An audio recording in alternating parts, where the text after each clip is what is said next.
시작하도록 할게요. 1번 132페이지입니다. 이 작품은 두 여인의 대화 형식으로 시상이 전개되고 있습니다. 감녀와 을녀로 시상이 전개되고 있죠. 그래서 1번 이 작품에서 대화를 나누어 두 여인이 각각 갑과 을이라고 할 때 다음에 해당하는 부분을 찾아 첫어절과 끝어절을 써보자 라고 말하고 있습니다. 이거와 같은 경우에는 갑이 질문하고 을이 답변하고 갑이 미루하고 을이 하소연하고 갑이 조언하고 있죠. 그쵸? 이 부분 같은 경우에는 본인들이 이제 생각을 해보고 답을 맞춰보시기 바랍니다. 시간은 딱 1분 주도록 할게요. 본문 내용과 한번 일치가 되는지 자기가 답안을 제대로 적었는지 확인해 보시기 바랍니다.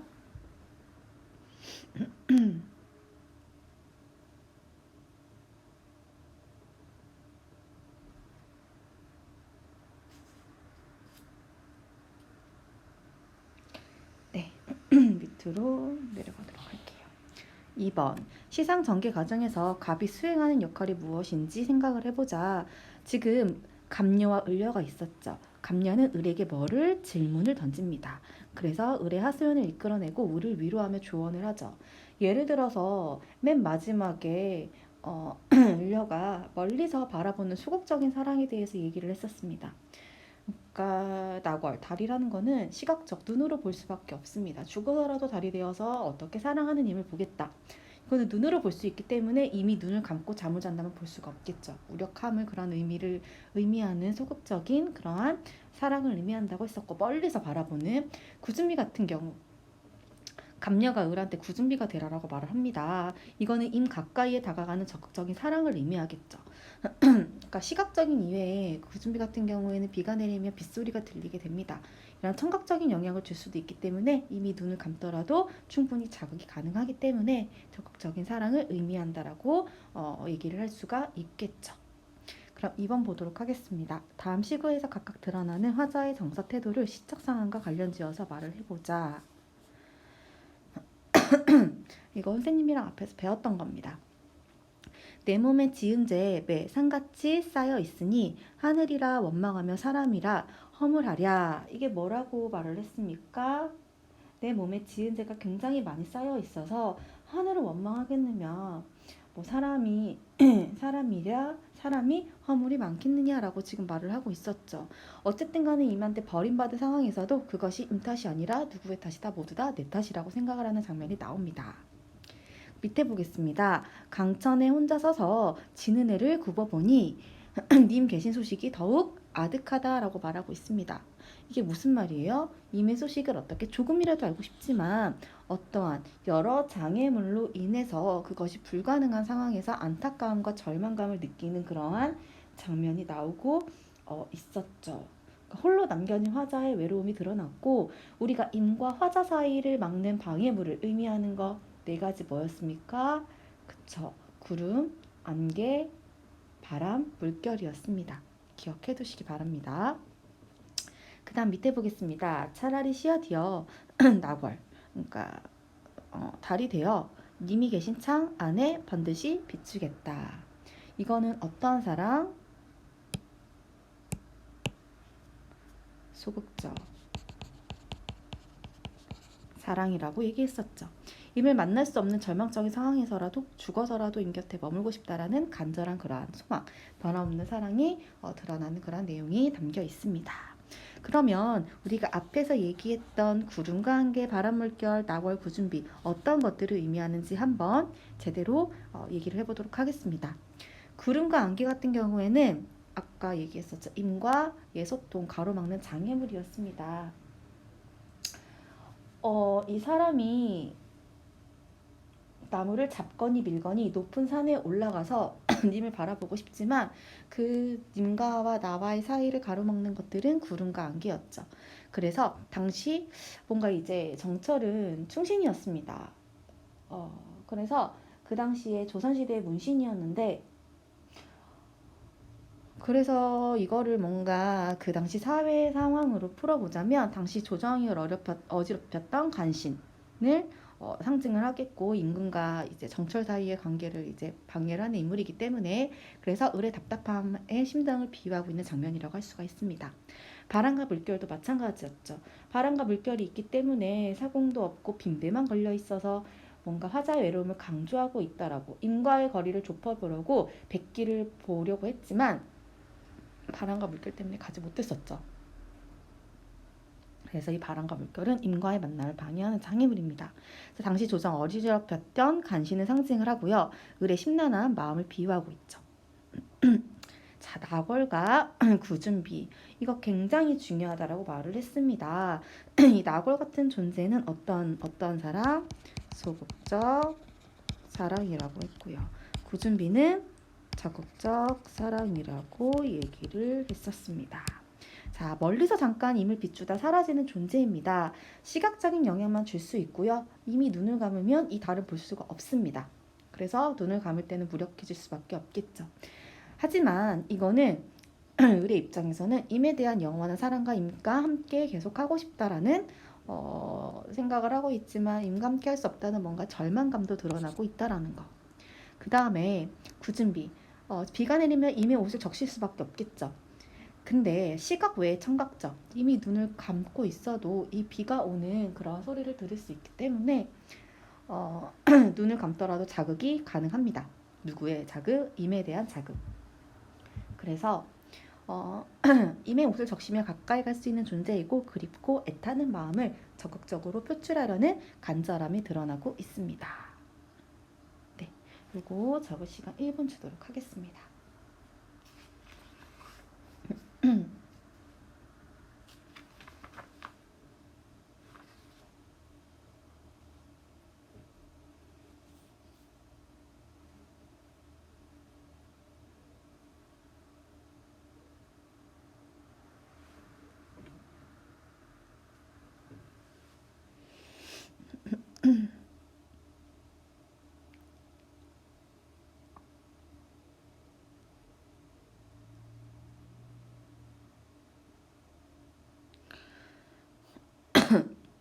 다 못 적은 사람들은 잠깐 멈춰서 적고 넘어가시기 바랍니다. 그 다음으로 넘어가도록 할게요.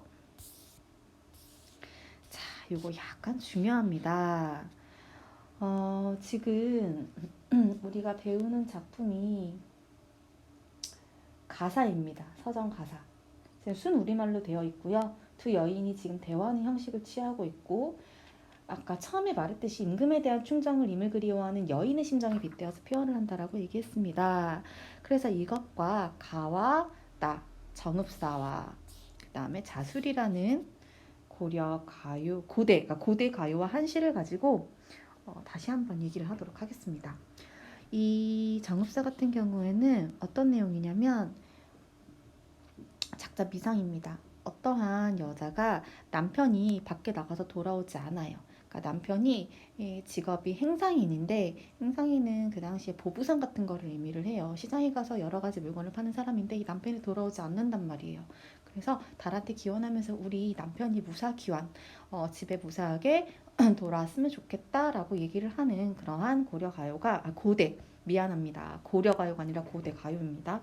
고대가요가 이 정읍사입니다. 자, 보도록 할게요. 달아 높이 곰 도다샤 달이시여 달님이시여 높이 높이 어떻게 돋으세요. 이 곰이라는 거는 강세선미사라고 지금 나오죠. 왼쪽에 강조하고 있는 겁니다. 높이 높이 돋으세요. 올라가세요. 달이라는 거는 아까 기원의 대상이라고 얘기했습니다. 그 다음에 뭐가 나옵니까? 어기야 머리곤 빕치옷이라 어기야 강돌이 아으다롱들이 나오고 있죠. 이 부분은 얘들아 우리 고려가요 서경서경서국에서 약간 배웠었는데 이거는 뜻이 없는 노랫가락을 맞추기 위한 여음구와 조음구라고 생각을 하면 됩니다. 그 다음 볼게요. 저제는 뭐라고 했습니까? 시장에 여러 신고요. 가 계신가요? 이 시장에 간다는 소리는 남편의 직업이 뭐임을 알 수가 있습니까? 그쵸, 행상, 뭔가 보부상임을 알 수가 있는 부분이 나옵니다. 어기야 어강돌이 아으다롱들이 선생님이 지금 빨간색 진하게 줄친 부분은 뭐라고 했습니까? 다 여음과 조음구입니다. 뜻이 없어요. 그 다음에 진대를 디디올세라 위험한 곳을 어떻게 디딜까 두렵습니다 라고 말하고 있습니다. 그러면 이 진대 위험한 곳과 어떻게 반대 대응되는 그러한 단어는 뭘까? 여기에서 기원의 대상 달이겠죠. 어느이다. 어느 곳에나 놓곳이라 놓고 있으십시오. 내 가논데 내가 가는 곳이 점그 롤세라 저물까 두렵습니다. 뭐가? 달이 저물까봐 두렵습니다. 라고 말을 합니다. 근데 이거를 나의 기준으로 나의 의미에 따라서 세 가지의 기준으로 의미가 달라질 수 있어요. 내 가운데는 아내의 마중의 길, 아내가 남편을 마중 가는 길이 어떻게 저물까봐 굉장히 두렵다라는 첫 번째 의미를 가지고 있고요. 두 번째는 남편이 집으로 와야 되잖아요. 그렇기 때문에 남편이 돌아오는 기갓길에 달이 저물까봐 두렵습니다. 또는 이런 부부의 인생길. 어쨌든 간에 두 부부가 만나지 못하는 상황이기 때문에 이 인생길이 져버릴까봐 두렵습니다라는 이런 세 가지의 중의적 의미를 가지고 있다라는 거. 그 다음에 진대 같은 경우에는 여기에서 위험한 곳이라고 얘기를 하지만 간혹 다른 문헌이나 책에서는 뭐라고 해석이 되냐면 혹시 다른 여자들과 뭔가 바람이 날까봐 두렵습니다라고 하는 그 해석도 가능하다는 거 알아두시기 바랍니다. 그러면 이 정읍사의 주제를 한번 보도록 할게요. 오른쪽 상단은 선생님이 주제 말을 하고 있습니다.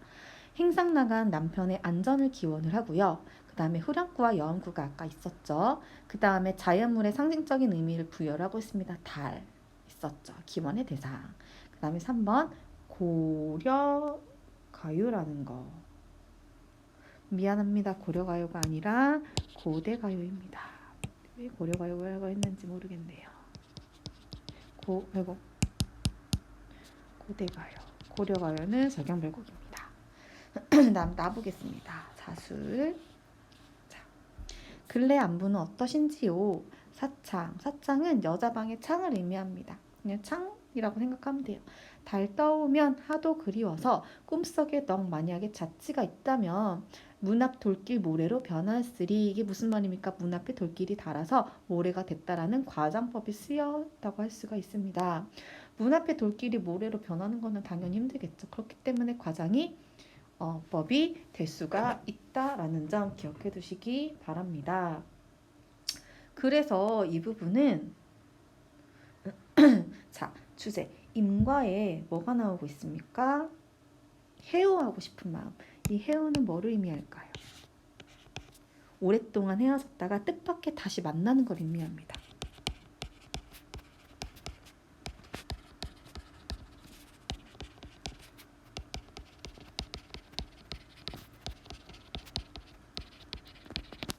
자, 기억해두세요. 다시 만난다라는 거. 그래서 간절한 마음으로 그 사랑하는 사람을 만나고 싶다라는 그런 내용이 담겨 있습니다. 특징은 첫 번째, 임의 안부를 묻는 말로 시상을 전개하죠. 근래 안부는 어떠신지요? 나오고 있죠.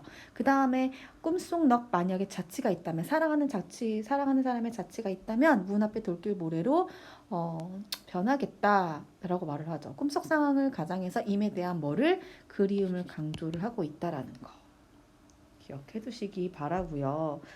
이 이옥봉의 자수 같은 경우는 고려가요가 아니라 미안합니다. 딱 봐도 뭐예요? 한시죠. 한시입니다. 잠깐 멈춰두고 이거를 적고 밑에 한번 1번 보도록 하겠습니다. 자, 1번 시적 사항과 시적 화자의 정서 태도의 측면에서 송미인곡 가과 나의 공통잡을 파악을 해보자. 자, 여기서 중요한 거는 시적 상황과 시적 화자 정서 태도 측면에서 시적 상황은 어떤 내용입니까? 전부 다 임과 이별한 상태이죠. 임과 나와 떨어져 있는 상태입니다. 그래서 임을 어떻게 하고 있습니까? 계속 그리워하고 염려하는 마음이 드러나고 있다라는 점 기억해 두시기 바랍니다. 2번 보겠습니다. 가는 백제 때의 가요예요. 고대 가요였죠. 그러니까 구전, 입에서 입으로 전해오다가 조선시대의 한글로 기록이 되어서 전하는 작품이라고 합니다. 정읍사 같은 경우 나는 조선시대 때 창작된 한시입니다. 이 송미인곡, 우리가 그 전에 배웠던 송미인곡과 이 나 모두 한국문학 범주에 포함되는 이유에 대해서 얘기해 보도록 하겠습니다. 우리 언어의 성격에 따라서 송미인곡은 국문문학에 해당이 됩니다. 왜요? 한글로 기록이 됐기 때문에. 그 다음에 같은 경우에는 가는 백제가요 한글로 되어 있고 구전되어 왔기 때문에 구비문학, 입에서 입으로 전해 내려온 문학이 구비문학입니다. 그 다음에 나는 한문학입니다. 한자로 되어 있죠. 이 구비문학과 국문문학, 한문문학은 전부 다 뭘로 한민족의 사상, 감정, 체험과 상상을 형상화한 언어 예술이기 때문에 한국 문학 범주에 모두 포함을 해야 된다는 거 꼭 이거는 기억해 두시기 바랍니다. 그래서 우리가 한자를 배우는 경우가 이 이유 때문일 수도 있다고 할 수가 있겠죠.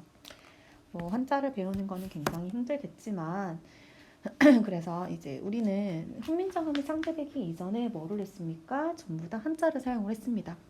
그래서 뭔가 한국인의 정서가 나타나는 한시 같은 경우에도 한자 문학도 한국 문학의 범주에 포함을 시킬 수밖에 없다라는 점, 요거를 기억해 두시기 바랍니다. 그러면 적을 수 있는 시간 1분 정도 주도록 하겠습니다.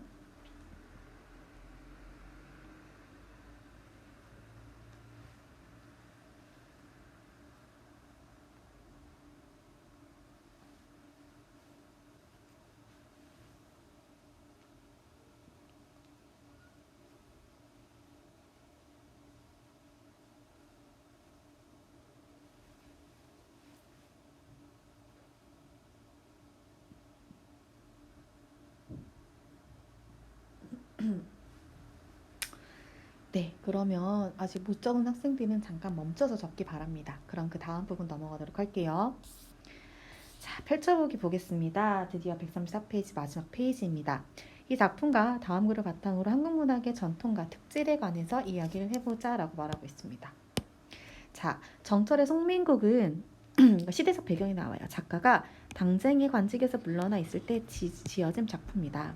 이 작품에서는 작가는 조정에서 쫓겨나서라도 임금을 그리워하고 신하의 애절한 심정을 누구를 통해서 그쵸 여성 화자를 통해서 효과적으로 드러내고 있다라고 얘기를 했습니다. 감녀와 을려가 그러니까 여라고 나왔던 소리는 여자라는 걸 알 수가 있겠죠. 이와 같이 남성 작가가 여성 화자의 목소리를 노래하는 것은 우리 문학에 흔히 찾아볼 수 있는 전통입니다. 오랫동안 이어져온 현대시에까지 계승되고 있다. 우리가 깊게 알고 있는 김소월의 진달래 꽃도 작가는 남자이지만 여성의 뭔가 여성적 화자의 목소리가 나온다라고 얘기 그때 했던 것 같아요. 그래서 1번 작가가 자신의 처지와 심정을 여성 화자의 의탁게 나타냄으로써 거둘 수 있는 효과 뭔가 애절할 수가 있겠죠. 그러니까 남자가 얘기하는 것보다는 여자가 더 애절하다고 그 당시에 생각을 했나 봐요. 선생님은 잘 모르겠는데 그래서 임금에 대한 변함없는 충정을 더욱 어떻게 애절하게 표현했다라는 거. 표면적으로 겉으로는 임에 대한 사랑을 다룬 노래이지만 노래이기 때문에 많은 사람들이 공감하고 즐길 수 있다라는 그런 보편적인 여성의 사랑의 노래가 나타날 수 있겠죠. 하지만 속으로 들어가 본다면 임금에 대한 충절을 의미를 한다라는 거. 임금을 그리워하고 나를 다시 불러줬으면 하는 그런 내용이 담겨 있다라는 거. 우리는 근데 이거는 정철의 뭔가 작가적 배경이나 이런 시대적 상황을 이해를 한다면 알 수 있는 대목이라고 할 수가 있겠죠. 그럼 밑으로 마지막으로 넘어가겠습니다. 3. 2번은 하지 마세요. 송민곡을 통해 알 수 있는 것 이외에 한국 문학의 전통과 특질로 어떤 것들이 있을지 다양한 측면을 조사해 발표해보자. 이건 선생님이 한번 얘기하도록 할게요. 주제의식과 가치관에 따라서 우리 한국 문학의 특질 중에는 뭐가 있습니까? 한이라는 게 있죠. 여성의 한, 남성의 한이 서려 있는 거 굉장히 많습니다. 그 다음에 지조, 끝까지 지켜내는 절개, 그 다음에 자연친화, 자연의 기이에서 사는. 그 당시에 양반계층들도 자연의 기이에서 자연을 사랑하는 이러한 내용이 담겨있는 시나 시조나 이런 것들이 가사들이 굉장히 많았습니다. 청산별곡 같은 경우를 알려는지 모르겠지만 그것도 자연 친화적인 그런 내용이 담겨 있었죠. 그 다음에 미의식, 아름다운 것, 표현 형식의 측면에서는 풍자, 우스꽝스럽게 표현하는 건 해악이고요. 풍자는 우스꽝스럽게 표현하면서 돌려 까는 거죠. 그 다음에 삼음보, 사음보, 음보수는 뭐라고 했습니까? 음보, 그쵸, 띄어쓰기라고 얘기했죠. 중심. 형식적 정제미. 뭔가 형식이 딱딱 정해져 있단 말이에요. 그래서 뭐를 형성한다? 운율을 형성한다라는 거. 이거는 우리나라 시밖에 없다라는 거, 문학밖에 없다라는 거 꼭 기억해 두시기 바랍니다. 네, 오늘은 여기까지 할 거고요. 고생 많았습니다.